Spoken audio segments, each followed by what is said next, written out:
हाँ तो नमस्कार मेरे प्यारे बच्चों, कैसे हो आप सभी। आई होप आप सभी अच्छे होंगे, स्वस्थ होंगे, मस्त होंगे और अपने अपने पढ़ाई में व्यस्त होंगे।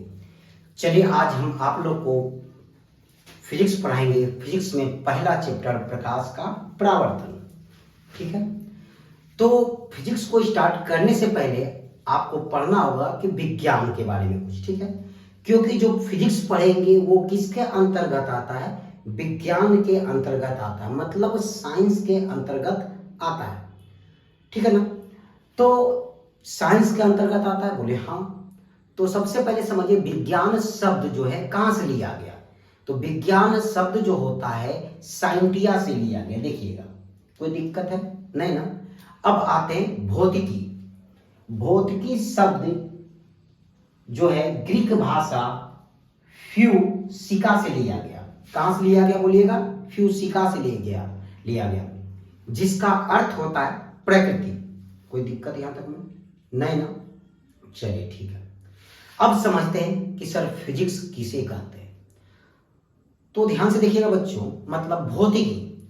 भौतिकी विज्ञान की एक ऐसी शाखा है जिसके अंतर्गत हम सभी प्राकृतिक में होने वाले प्राकृतिक घटनाओं का अध्ययन करते हैं, उसी को हम भौतिकी कहते हैं। कोई दिक्कत यहां तक में। देखिए यहां लिखा हुआ है। ठीक है, जब आप यहां तक समझ गए, अब हम चैप्टर स्टार्ट करेंगे। तो फिजिक्स का पहला चैप्टर है प्रकाश का परावर्तन। तो प्रकाश का परावर्तन समझने से पहले आपको समझना होगा कि सर प्रकाश क्या है।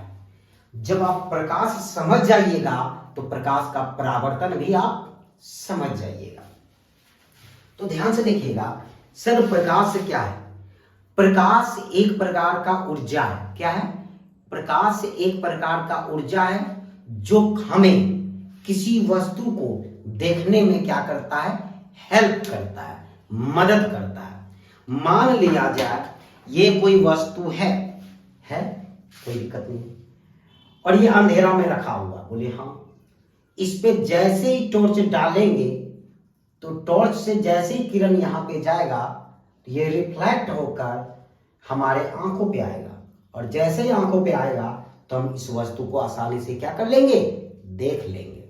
जैसे यहां से टॉर्च जलाएं तो इस वस्तु पे गया, वस्तु से रिफ्लेक्ट होकर हमारे आंखों तक पहुंचा, और जैसे हमारे आंखों तक पहुंचा तो हम इस वस्तु को आसानी से क्या कर लिए, देख लिए। देखिए होता क्या है, रात में गए, अंधेरा है, लाइट नहीं है, तो क्या बोलते हैं कि काश मेरे पास टॉर्च होता तो हम आसानी से चल जाते रास्ते पे। ठीक है ना, तो क्यों लेके जाते हैं, तो प्रकाश के माध्यम से हम किसी वस्तु को आसानी से क्या कर सकते हैं, देख सकते हैं। तो प्रकाश एक प्रकार का ऊर्जा है जो हमें देखने में क्या करता है, हेल्प करता है। किसी को यहां तक दिक्कत है। देखिए प्रकाश एक प्रकार का ऊर्जा है, देखिएगा ध्यान से, प्रकाश एक प्रकार का ऊर्जा है जो हमें देखने में सहायता करता है। जब किसी वस्तु पर प्रकाश डाला जाता है तब यह प्रकाश परावर्तित होकर हमारी आंखों तक पहुंचता है, जिससे वस्तु दिखाई देता है। ठीक है ना, तो अभी थोड़ा देर पहले बोले कि मान लिया जाए ये वस्तु है, इस वस्तु पर जैसे ही प्रकाश डाले तो यहां से रिफ्लेक्ट होकर हमारी आंखों तक पहुंचा, मतलब परावर्तित होकर हमारी आंखों तक पहुंचा, और जैसे ही आंखों तक पहुंचा तो हम इस वस्तु को क्या कर लिए, देख लिए। और दूसरी बात याद रखिएगा, प्रकाश के लिए कोई माध्यम की आवश्यकता नहीं होती है। कोई दिक्कत है, ठीक है।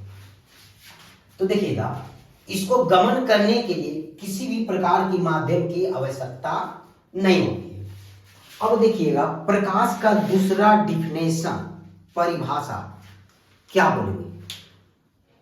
प्रकाश जो होता है वो किसी भी वस्तु को दृश्यमान बना देता है, मतलब देखने योग्य बना देता है। देखिएगा, किसी का कहना है प्रकाश एक ऊर्जा है, तो किसी का कहना है प्रकाश एक कण है, तो किसी का कहना है प्रकाश एक तरंग है। ध्यान से देखिएगा, प्रकाश एक प्रकार का ऊर्जा है, तो ऊर्जा को आप देख पाते हैं क्या, नहीं ना, सिर्फ महसूस करते हैं। देख लीजिए। तो फिर क्या बोले, प्रकाश एक प्रकार का ऊर्जा है, तो प्रकाश एक प्रकार का कण भी है। देखिएगा ध्यान से, प्रकाश एक प्रकार का कण भी है। मन में सवाल चल रहा सर प्रकाश एक प्रकार का कण है, किसने कहा? न्यूटन जी ने कहे कि प्रकाश एक प्रकार का कण है, और इसी पे कणिका का सिद्धांत भी दिए थे न्यूटन जी ने। तो कणिका का सिद्धांत किसने दिया? न्यूटन जी ने। और प्रकाश एक प्रकार का तरंग है, किसने कहा? तो प्रकाश एक प्रकार का तरंग है, ठीक है ना। तरंग मीन्स होता है वेव, सॉरी तरंग मीन्स होता है लहर, हिंदी में समझिएगा। तरंग मीन्स होता है लहर। लहर क्या बोले सुनिएगा ध्यान से, यह एक प्रकार का तरंग होता है, और तरंग मीन्स होता है लहर। तरंग का सिद्धांत हाइगेंस ने दिया। किसी किसी बुक में हाइगेंस भी लिखा हुआ रहेगा तो कोई बात नहीं है, फिर से सुनिएगा ध्यान से। प्रकाश जो है वस्तु को दृश्यमान बना देता है, ठीक है। उसके बाद ध्यान से देखिएगा, प्रकाश एक प्रकार का ऊर्जा भी है, इसे हम नहीं देख सकते हैं, केवल महसूस कर सकते हैं। ये देखिएगा, ये वाला, ये तो देख लिए, अब ये देखिए, यह एक प्रकार का तरंग होता है, और तरंग मीन्स होता है लहर। तरंग का सिद्धांत किसने दिया? हाइगेंस जी ने दिए, या हाइगेंस। फिर आते हैं इस पे, प्रकाश एक प्रकार का कण भी है, किसने कहा? न्यूटन जी कहे। इसलिए कणिका का सिद्धांत भी किसने दिया था? न्यूटन जी ने दिए। अब आते हैं, सवाल उठता है कि सर प्रकाश में कोई गुण है? तो कुछ ना कुछ तो गुण होगा। जैसे हम बोलेंगे आप में कोई गुण है, तो स्वाभाविक है कुछ गुण भी होगा, कुछ अवगुण भी होगा। उसी प्रकार प्रकाश में भी तो कुछ ना कुछ गुण होना चाहिए। बोले हाँ सर, क्यों नहीं होगा गुण। तो प्रकाश के बारे में समझाते हैं। पहला, प्रकाश एक प्रकार का ऊर्जा है या तरंग है, जो लिखना है। तो यहां देखिए क्या लिखे, प्रकाश एक प्रकार का तरंग है। ऐसा कीजिए, पहले आप इसका स्क्रीनशॉट ले लीजिए, ठीक है ना, क्योंकि हम फिर इसको गंदा करेंगे। पहले आप स्क्रीनशॉट ले लीजिए।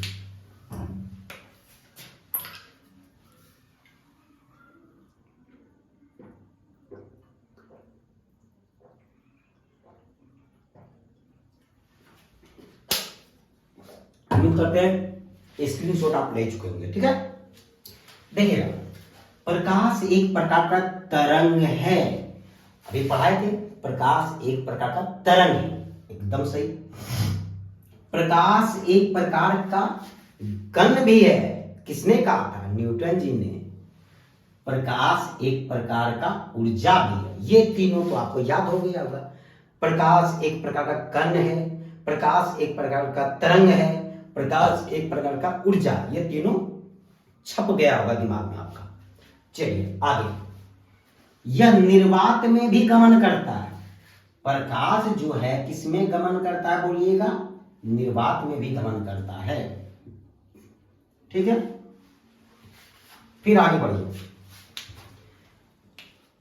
निर्वात में इसकी चाल जो होता है ना, प्रकाश का चाल निर्वात में 3 गुना 10⁸ मीटर पर सेकेंड या 3 लाख किलोमीटर पर सेकेंड होता है। एकदम इसको याद रखिएगा, ये ऑब्जेक्टिव में आपको काम देगा। ये भी हो चुका है। अब आइए, यह तीक्ष्ण छाया भी बनाता है। ये कैसा छाया बनाता है बताइएगा? तीक्ष्ण छाया भी बनाता है। प्रकाश एक प्रकार का विद्युत चुंबकीय तरंग है।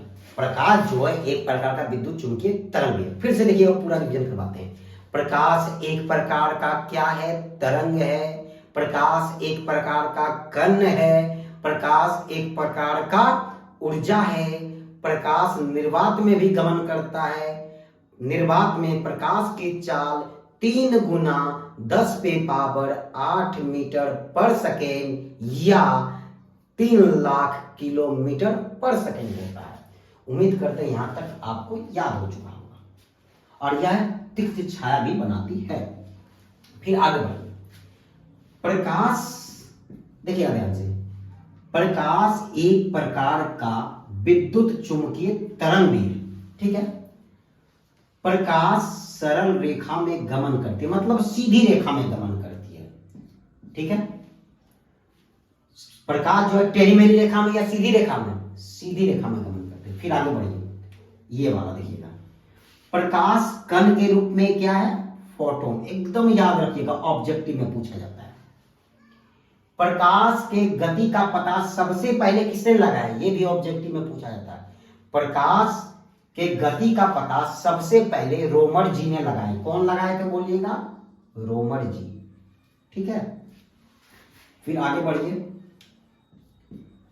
प्रकाश की चाल, सुनिएगा ध्यान से, प्रकाश का जो चाल होता है सबसे ज्यादा गैस में होता है, उससे थोड़ा कम द्रव में, सबसे कम ठोस में होता है। कोई दिक्कत है, हम बोलेंगे प्रकाश की चाल सबसे ज्यादा किस में होता है, तो आपका जवाब मिलना चाहिए सर गैस में होता है। सबसे ज्यादा किस में होता है, गैस में। उससे थोड़ा कम किस में होता है, द्रव में। उससे सबसे कम ठोस में। तो प्रकाश की चाल सबसे ज्यादा किस में होती है, बोलिए। तो प्रकाश की चाल सबसे ज्यादा ठोस, द्रव या गैस में, तो सवाल का आंसर मिलेगा गैस में। लेकिन यदि ध्वनि का चाल पूछे किस में ज्यादा होता है, तो ध्वनि का चाल जो होता है वो ठोस में होता है, एकदम जस्ट इसका अपोजिट होता है। देखिए वो भी लिखा हुआ है, आगे बढ़िएगा। प्रकाश की चाल सबसे अधिक गैस में होती है, उसके बाद द्रव में होती है और सबसे कम ठोस में होती है। आगे बढ़िए, इसी के बारे में हम बता रहे थे।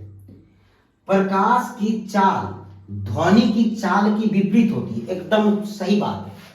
प्रकाश का चाल गैस में सबसे ज्यादा होता है, ठीक है ना। गैस में सबसे ज्यादा प्रकाश का चाल होता है और सबसे कम किस में होता है, ठोस में। लेकिन ध्वनि का चाल सबसे कम होता है, सॉरी सबसे ज्यादा जो होता है वो ठोस में ही होता है। देखिएगा कैसे, मान लिया जाए एक कोई लेते हैं, मान लिया जाए ये है, ठीक है, कोई वस्तु नहीं, मान लीजिए पेज है, पेज में मार्कर से ठक ठक ठक ठक कर रहे हैं, आवाज आ रहा है क्या, नहीं ना, एकदम धीरे धीरे आवाज आ रहा है ना। लेकिन यही ठोस वस्तु में ठोकिए, आवाज ज्यादा आ रहा है कि नहीं। तो ध्वनि का चाल सबसे ज्यादा ठोस में होता है, एकदम दिमाग में घुसा लीजिए, ये भी याद हो चुका होगा, ठीक है।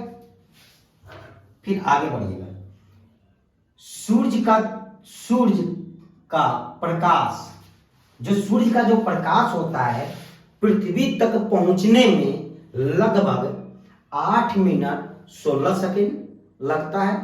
कहीं कहीं मिलेगा सूर्य पृथ्वी तक पहुंचने में 8 मिनट 20 सेकंड भी लगता है। तो दोनों आपका सही है, लगभग में, तो दोनों आपका क्या है, सही है, ठीक है, ये भी हो गया। प्रकाश लगभग 400 मीटर समुद्र की गहराई तक जा सकता है। मान लिया जाए यहां पे, मान लिया जाए ये समुद्र है और समुद्र में ये पानी है और यहाँ सन का प्रकाश है ये वाला, तो यहां से लेकर यहां तक दूरी, मतलब कितना दूरी तक ये जा सकता है, तो ये जो है 400 मीटर तक जा सकता है, लगभग 400 मीटर तक। तो जो सूर्य का प्रकाश होता है, मतलब प्रकाश लगभग समुद्र के अंदर 400 मीटर तक गहराई तक जा सकता है। उम्मीद करते हैं बच्चों यहां तक बहुत ही अच्छी तरह से समझ में आ चुका होगा। तो एक पॉइंट और हम लिखना चाह रहे थे, लेकिन जगह नहीं होने के कारण नहीं लिख पाए, तो हम आपको लिखवा देते हैं, तो आप लोग लिख लीजिएगा। तो इसको थोड़ा हम मिटा देते हैं, ठीक है। देखिएगा ध्यान से, 19वीं शताब्दी में यह पाया गया, पहले सुन लीजिए फिर हम लिखवा देंगे। 19वीं शताब्दी में यह पाया गया कि यदि प्रकाश के पथ पे, पहले आप लिख लीजिए, 19वीं शताब्दी में यह पाया गया कि यदि प्रकाश के पथ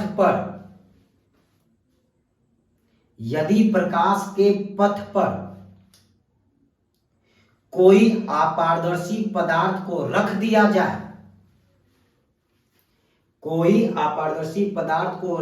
जाए,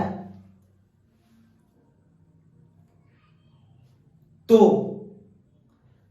प्रकाश की किरणें सीधी न चलने के बजाय, सीधी नहीं चलने के बजाय वो विचलित हो जाती है। मतलब प्रकाश का जो किरण होता है सीधा नहीं जाएगा, क्योंकि वो बीच में अवरोध आ गया, तो वो किरण जो होगा फैल जाएगा, और इस घटना को विवर्तन बोलते हैं। तो इस घटना को क्या बोलते हैं? विवर्तन। यहां लिख देते हैं, क्या दिखाई पड़ रहा देखिएगा, ध्यान से देखिएगा। प्रकाश का किरण यहां से आ रहा था, बोले हाँ, और यहां एक अपारदर्शी वस्तु रख लीजिए। जैसे ही अपारदर्शी वस्तु को रख दिए तो प्रकाश सीधी रेखा में नहीं गया, ये क्या हो गया? विचलित हो गया। क्या हो गया? विचलित हो गया, और इस घटना को विवर्तन बोलते हैं। विवर्तन बोलते हैं। कोई दिक्कत है बोलिए? इसको हम क्या बोलते हैं? विवर्तन। फिर से सुनिएगा। 19वीं शताब्दी में यह पाया गया कि प्रकाश के पथ पर यदि कोई अपारदर्शी वस्तु आ जाए तो वो सीधे में न चलने के बजाय वो विचलित हो जाती है, और इस घटना को प्रकाश का विवर्तन कहते हैं। तो क्या बोले? प्रकाश आ रहा था, बोले हाँ, बीच में एक आ गया अपारदर्शी वस्तु, बोलेंगे हाँ, तो प्रकाश सीधे नहीं गया। क्यों? क्योंकि यह अवरोध कर रहा था, रोक रहा था। किसको? प्रकाश के किरण को, और ये क्या किया? फैला दिया, और इस घटना को प्रकाश का विवर्तन कहते हैं। अगला, पृथ्वी से सूर्य की दूरी कितना होता है? 15 करोड़ किलोमीटर होता है। तो उम्मीद करते हैं बच्चों यहां तक बहुत ही अच्छी तरह से आपको समझ में आ चुका होगा। Thank you, bye bye, take care. फिर हम मिलते हैं नेक्स्ट क्लास में।